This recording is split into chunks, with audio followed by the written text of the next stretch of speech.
Hi there and welcome back to English Lessons with Inlingua, Vancouver. I'm Tash and today we're going to look at hyphens. So, the hyphen is that really little line that you'll see connecting usually two parts of a word or two numbers. But how do you know when you should use a hyphen? So, here I've drawn an enormous table for you that we're going to go through the different ways we use a hyphen and why it's important. So, we use a hyphen when we want to have a compound word. Okay? President-elect. These two words have separate meanings, but when we put them together, we mean someone who is perhaps going to be the president. And it has different meaning to each word by itself, so we need to connect it with the hyphen so we know that they're together. Same for self-awareness or wide-eyed. These words are compound. They affect each other and we need them to be thoroughly connected so that you don't make a mistake when you are reading. Don't misunderstand. So for compound words, where we've taken two words and put them together, we often use a hyphen. There are some prefixes. So pre, meaning before, a prefix is a little tiny word that comes at the beginning of another word and changes its meaning. And with some prefixes, we always use a hyphen. These prefixes are all, co, ex, half, great. When we're using numbers, okay, like a 5-cent candy or a $20 shirt, and capitals, okay, capital letter, not capital city. For example, PG rated. And we're going to connect those with hyphens. Prefix all knowing. Okay. Co-conspirator, connected. This one, pretty common, ex-boyfriend or ex-girlfriend with the prefix ex. We always connect with the hyphen. Here's the number I was talking about, the 5-cent candy. Okay, we're connecting the word 5 and the word cent together. We also use hyphens when words are really confusing. I'm sure that you know in English we have lots of words that are very silly, and sometimes one word can have two totally different meanings, or we can change a word with a prefix, and it can get really complicated. So let's have a look at this word here. Can you read that? Schleich? Schleich? That's really confusing, because in the middle here we have 3 L's, and everybody knows that that's stupid. It even looks stupid. We would never have 3 L's together. That's crazy talk. So here, this is two words, shell and like, that we are putting together, has a different meaning. My shell-like ear means my ear is similar to a shell. Okay? But it's confusing when we look at it with 3 L's. So you have the same letter at the end and beginning of each word.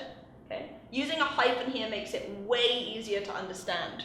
Shell-like with a hyphen. Now I can read it really easily. I'm not going to trip over it in the middle of a sentence. It's not going to confuse me anymore.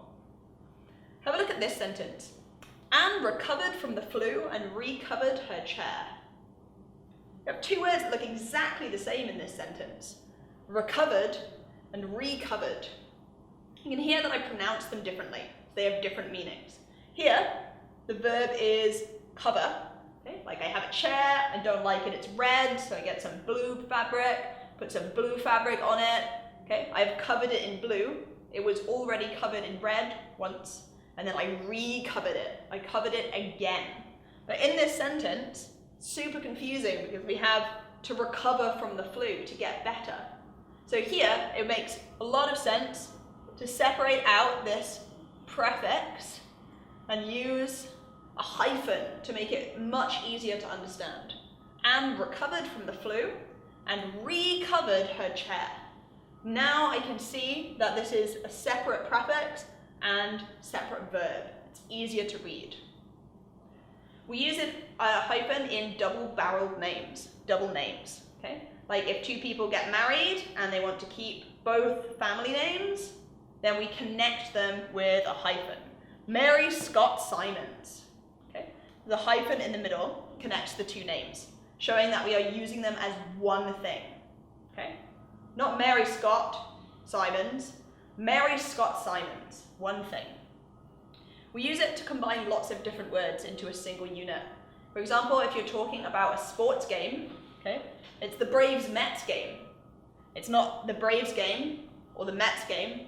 Specifically, it's the Braves-Mets game.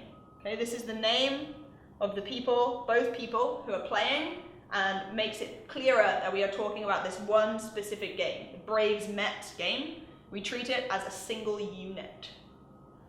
We sometimes use hyphens in dates, okay? Sometimes you'll see dates written like this, with slashes, but using a hyphen is also totally okay. You can put a hyphen between the days, the months, and the year, and then you can see that they are separated and it's easy to read. For numbers between 21 and 99, you have to use a hyphen, okay? A little bit confusing, I know, but this hyphen, really important, because when we're reading very long numbers, it helps us separate each part, okay? It's easier to understand. So 164, 64 is between 21 and 99, so we have to use the hyphen. We also use a hyphen when we want to express a fraction, for example, 2/3. Okay, I'm going to draw you a little picture. This is a bottle, sorry, not very artistic. Okay, the bottle was 2/3 full. Here, you can see the bottle's 2/3 full. 2 out of 3 parts of the bottle is full. And here, that means that 2/3 is acting as an adjective. Okay, it's a description. So we have to use the hyphen. We use it for scores in sports games. We beat them 4-2.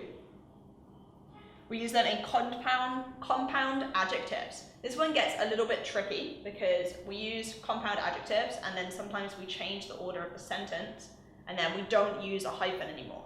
So have a look at this. The 15-year-old girl. So here, 15-year-old is describing the girl, right? It's an adjective in this sentence altogether. And we need all 3 of these words to be connected to each other. Our noun is girl. In my second sentence next to it, the girl is 15-year-old. This is no longer an adjective, okay? It is the complement, not an adjective. We have the subject, the girl, the verb, and the complement. We're describing her, okay? So we don't use hyphens here. The best way to remember the difference is if the noun is after the compound adjective, we're going to use hyphens. If the noun is in front, you don't need hyphens. We use it to mean through. For example, read pages 12 through 55. Okay? It means 12, 13, 14, 15, all the way up to 55. We use hyphens when we are spelling something out. For example, my name is Tash. T-A-S-H. Each time I'm doing a little pause, you need a hyphen if you're going to write down that spelling. And the last time we use hyphens, it's probably the most annoying, it's when we have to split a single word onto 2 lines.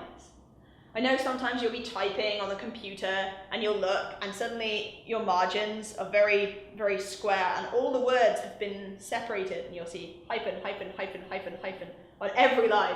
And you look at it and you're like, no, this is no good. And you have to change the program so it doesn't do that.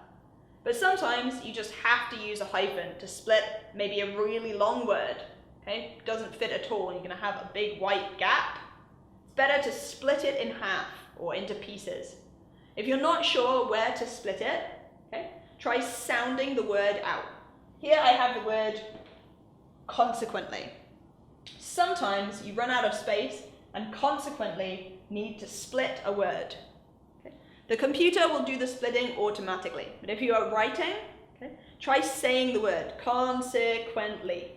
Okay? Break it into its syllables, consequently, and fit as many as you can up into half on the first line.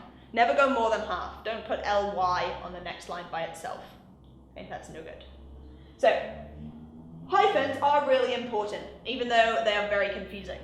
Here is an example of why they are important. The second hand-painted doll costs $50. The second hand-painted doll cost $50. Second hand, as a compound adjective, means somebody else owned it before. So Mrs. Jones had this doll, and then she sold it, and I bought it. It's secondhand, and it's painted. It's a painted doll. But if the hyphen is not there, it gets confusing, because what if this is hyphenated? The second hand-painted doll costs $50. Okay? Now there is no Mrs. Jones. What we are saying is the doll was painted by hand. Somebody sat down with a paintbrush. And there are two dolls, not two people. The second hand-painted doll cost $50. The first hand-painted doll only cost $12 because it was a little broken. It got broken when it was being delivered. So you can see in sentences like this, if we don't have a hyphen, or if the hyphen is in the wrong place, it can change the meaning completely. So hyphens, even though they are tricky, are really important, and have to practice using them as much as you can. Why don't you leave me some examples of some sentences with using a hyphen in the comments, and I'll see you next time. Thanks for stopping by.